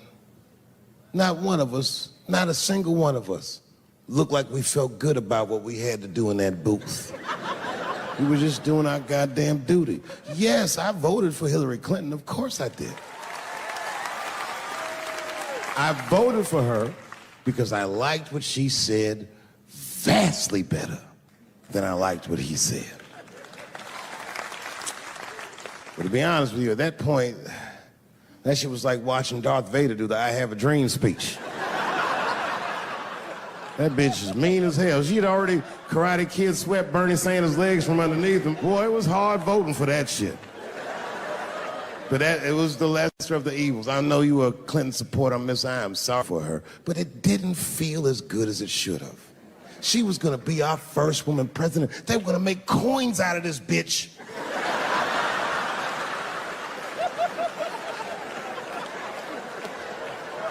And somehow she just missed the dunk. Of course she should have beat him. Of course she should have beat him. You know what voting for her felt like? It was bittersweet. It felt like I was lucky enough to eat Halle Berry's pussy. And whilst I was doing so, she fucking farted in my face, man.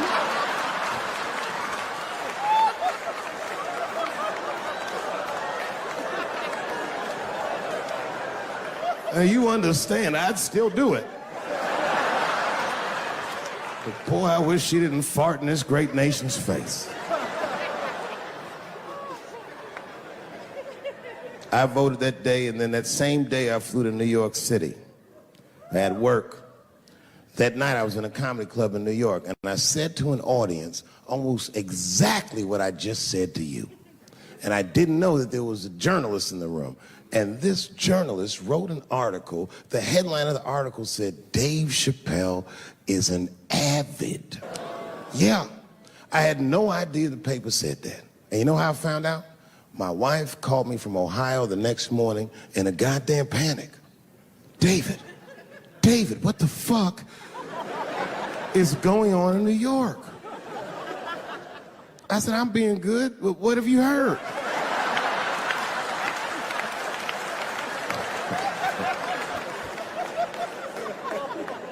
And my wife said, the paper is saying that you're a Donald Trump supporter. I was like, whew.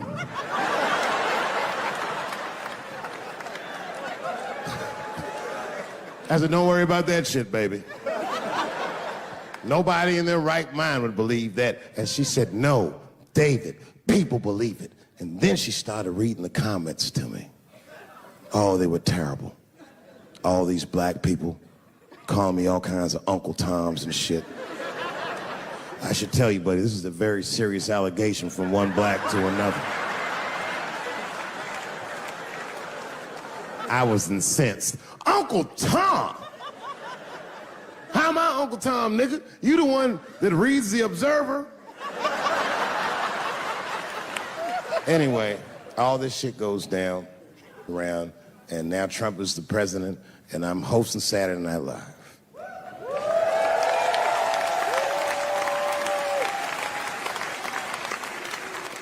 And I didn't really prepare my monologue, I just kind of winged it. And at the end of the monologue, I don't even remember what I said. I said something like, you know, fuck it, we're historically disenfranchised, and we're gonna give him, something about we're gonna give him a chance if he gives us a chance. I don't know what I said, but whatever I said, I really wish I didn't say that shit. It was not worth the trouble.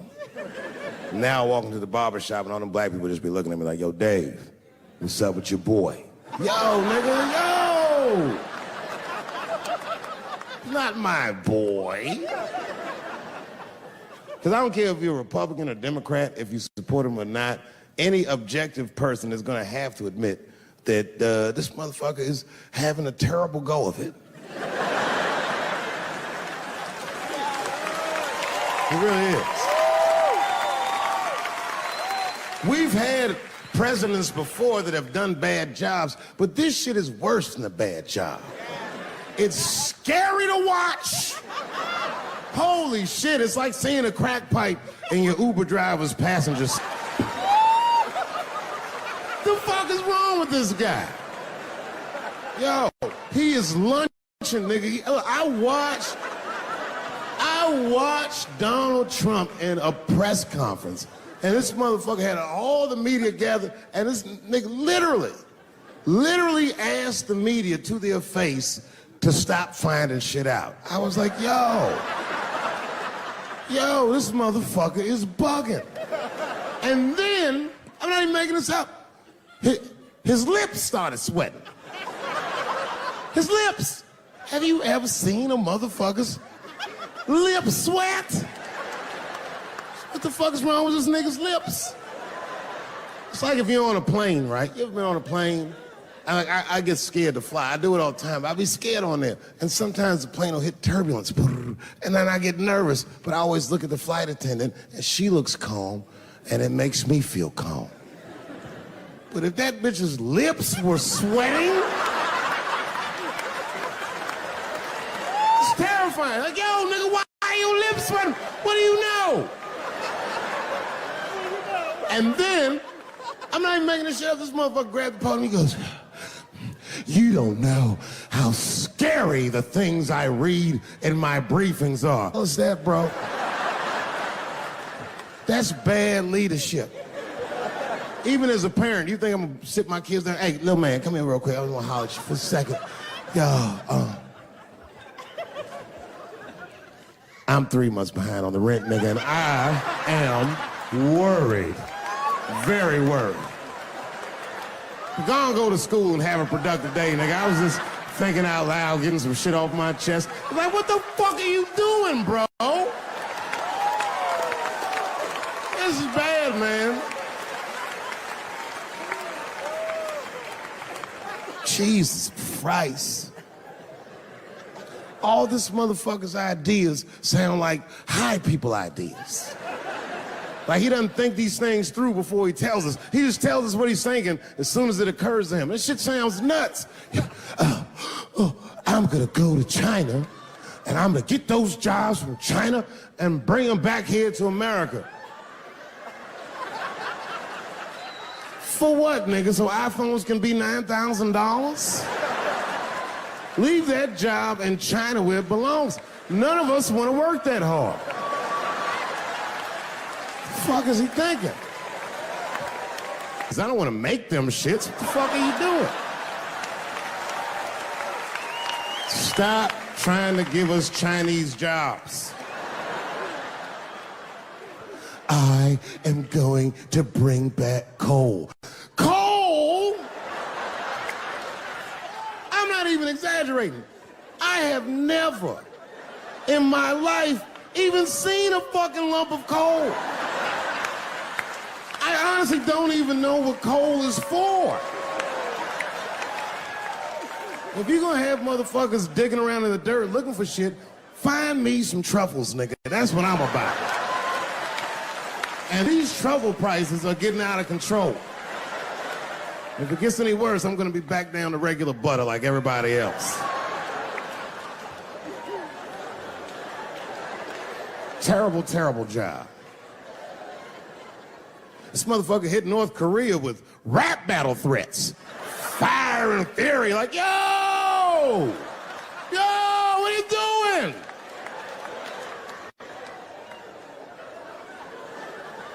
It's fucking Korea, man. Kim Jong-un is a scary motherfucker. He might be as crazy as Trump. Some scary shit. And if you one of them naive motherfuckers that thinks that a war with Korea is gonna be easy, then you don't play Call of Duty at 3 a.m. like I do. Because that's when the Koreans play. Fucking 8-year-old Korean kid took out my whole goddamn platoon last night.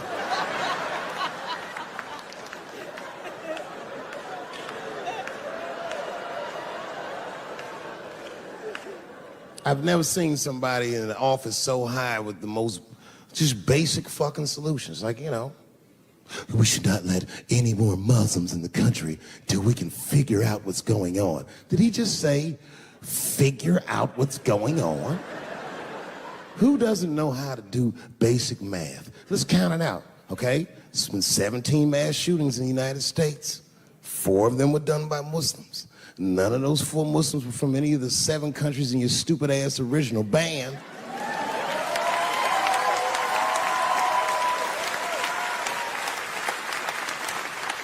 And since he brought it up, the other 13 shootings were done by the Tiki Torch whites. These are facts. And you don't see me trying to ban white people from the show to keep it's a fucking terrible idea because it's mean and it's racist. And most importantly, it would be catastrophic to my bottom line. If there were no white people here tonight, I might leave this bitch with $1,800. This man needs to realize that we all need each other. And that's why we will never, ever be able to beat China. Because everybody in America is racist, and everybody in China is Chinese. This motherfucker called it all wrong. And don't believe the media either, because as all this shit is happening, the media is trying to make us believe that the extremities amongst us are the norms. We can disagree, that's fine. And most of us are keeping a cool head about this shit. You know what I mean? Americans generally respect one another's beliefs, even if they don't share those beliefs. I know I do. I respect everybody's beliefs except Amish people. Because they are the only ones that I can say clearly their God is wrong. The speed limit is 75 miles an hour in Ohio, and one lane of traffic is buggy. Nigga, your God is ridiculous. All the Amish people around my way know me too. Not from television, obviously. They know me from the streets. Because when I see them horse and buggies, I'll pull the Porsche over and talk to them. Ezekiel, are you sure that God doesn't want you to have any of this technology or this energy? Huh? Huh? I can't hear you, nigga. Let me turn this air conditioner off. What did you say? And them niggas be like, get away from me, ye. Ye tried to tempt me like the devil. Devil? Nah, bro, I'm trying to put you on to the game, Zeke. It's a big world out here, nigga. I just went 25 miles in 30 minutes. That's a day's journey for you. You don't even know what the weather's gonna be tomorrow, do you? I do. You don't even know that there's a valuable Pokemon right on your... Now drive away. Huh? Oh, my vape pen? You want to hit my vape pen? Oh, sorry, nigga. I'm trying not to get herpes. My bad. I've been playing cat and mouse with herpes for 30 years now, buddy. Every night I go to the club, I'll be like, not tonight, herpes. No disrespect, I'm not saying you have herpes, I'm just saying 1 out of 5 people do. So let's just all be careful around this motherfucker and make sure that we leave with the lips we came with.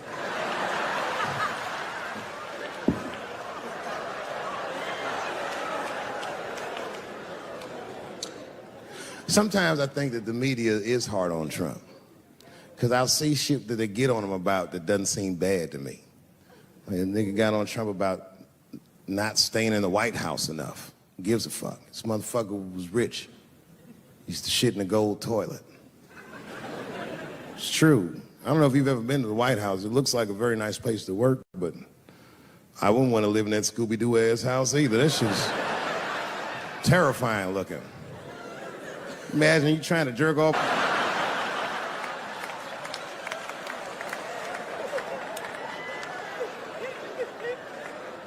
Shit, Bush didn't stay there either. He was rich too. He was like, fuck that, I'm going to my ranch in Texas. Obama was the first motherfucker to move into the White House like, this is a nice place. Look at this rug.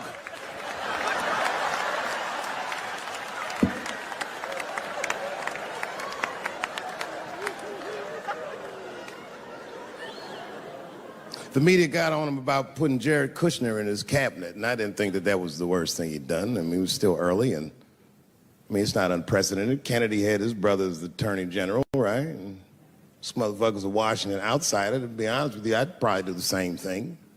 As a matter of fact, I do. You think I go to a Hollywood meeting with all them white folks by myself? I bring my nigga Mac Mittens from the streets.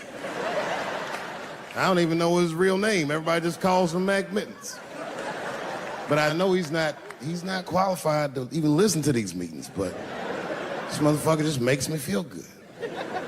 And all the white people look at me like, Dave, do you mind asking your friend Mac Mittens to excuse us so that we can talk business? And I say, fuck that.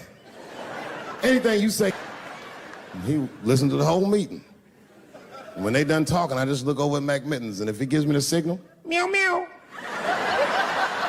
I'll sign the papers. It's a gut check. Or how about this one? Remember when it was the day after the election and the president of Taiwan called Donald Trump to congratulate him? And Donald Trump, of course, took the call and talked to the president of Taiwan. The problem with that was Taiwan doesn't have a president. The United States functions on what they call a one China policy, and Taiwan is a renegade province of said China. And Donald Trump didn't know that and picked up the phone and started yammering away, and the media ate his ass up. And I'm not gonna lie, I was laughing like shit. I was like, oh shit, this dumb motherfucker is in trouble.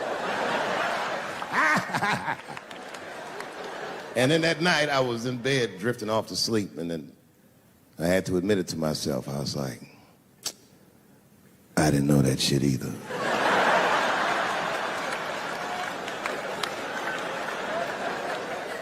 And then I realized the media got the story wrong. The story wasn't that Donald Trump took the call. Nobody told Donald Trump not to take the call. That's terrifying. God damn, nigga, you don't have a Mac Mittens on your team? It wasn't like they were calling the White House. They were calling the switchboard at Trump Towers, and they were getting through. Anybody. Mr. President, there's a Ricky Ticky Tabby on the phone for you? Yes, put him through. Hello, Ricky Ticky. Good to talk to you. Mr. President, there's a John Jacob Jingleheimer Smith on the phone. Oh, his name is my name, too. Put him through. Hello, John Jacob. Let's talk business. How many people in this room are not originally from the United States? My round of applause. Where are you from, bro? You right there. Iraq. You're from Iraq? Ew. I was fucking around. How long have you been here in the country? Like 23 years. 23 years? Are you a citizen yet? You are? Congratulations, nigga. Congratulations. Well, welcome to this great land. I'm going to give you a history lesson, because I'm sure this wasn't on your entry exam. But every naturalized American has heard something about what I'm about to tell you. Picture it's the early 50s in the United States. This 14-year-old boy goes down from Chicago to Mississippi to meet his extended family for the first time. He'd never been to Mississippi. And before he went, his mother said to him, very pointedly, she said, if a white man looks you in your eyes in Mississippi, look away. And I don't know what you know about black people from Chicago, but they're not a scared people. Legend has it, he was in front of a convenience store hanging. A white woman walked out of the store, and he thought she was pretty, and he said, bye, baby. Not realizing that he had just made a fatal mistake. 4 days later, a group of adult white men burst into this family's home and snatched a 14-year-old boy out of bed in front of his family that was powerless to stop them, and he was never seen alive again. His name was Emmett Till. They found his body maybe a few days later. It was in a creek, tied to a wheel so it would sink, horribly beaten and bloated. Hideous. And lucky for everybody in America, his mother was a fucking gangster. She was.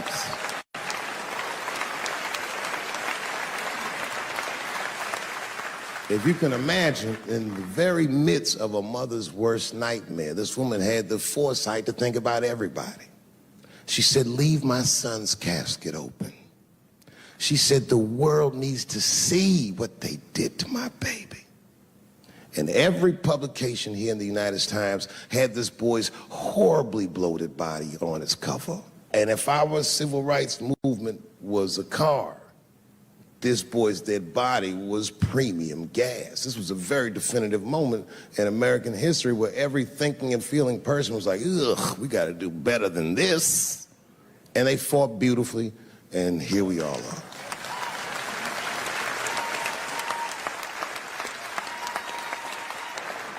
And the reason that I bring that up tonight and why it's relevant now is because less than a year ago, the woman that he allegedly whistled at admitted on her deathbed that she lied in her court testimony. And you can imagine when we read that shit, we was like, ooh, you lying ass bitch. Was furious. But that was my initial reaction. And initial reactions that we all learned as we get older are often wrong or more often incomplete. They call this phenomenon standing too close to an elephant. The analogy being that if you stand too close to an elephant, you can't see the elephant. All you see is its penis-like skin. And give it a better look. And on stepping back and thinking about it for a few moments, I realized that it must have been very difficult for this woman to tell a truth that heinous about herself at any point in her life, even the very end. And I was grateful that she had the courage to tell it before she left this world, because it's an important truth and we needed to know. And I said to myself, well, thank you for telling the truth, you lying ass bitch.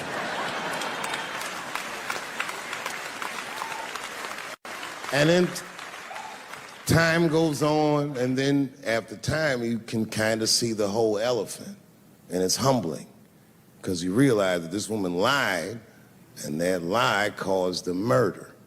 But that murder set in motion a sequence of events that made my wonderful life possible, that made this very night possible. How could this be that this lie could make the world a better place? It's maddening. And that's how I feel about this president. I feel like this motherfucker might be the lie that saves us all. Because I have never felt more American than when, Jesus Christ, it's good. And when it happens, I can see everybody that's struggling. So if I'm on stage and I tell a joke that makes you want to beat up a transgender, then you're probably a piece of shit and don't come see me anymore. Or if you don't understand that when a football player takes a knee during the national anthem, he's actually standing up for me, then you might not want to fuck with me anymore. But I swear, no matter how bad it gets, you're my countrymen, and I know for a fact that I'm determined to work shit out with y'all. And if that woman that said that heinous lie was alive today, I would thank her for lying. And then I would kick her in the pussy.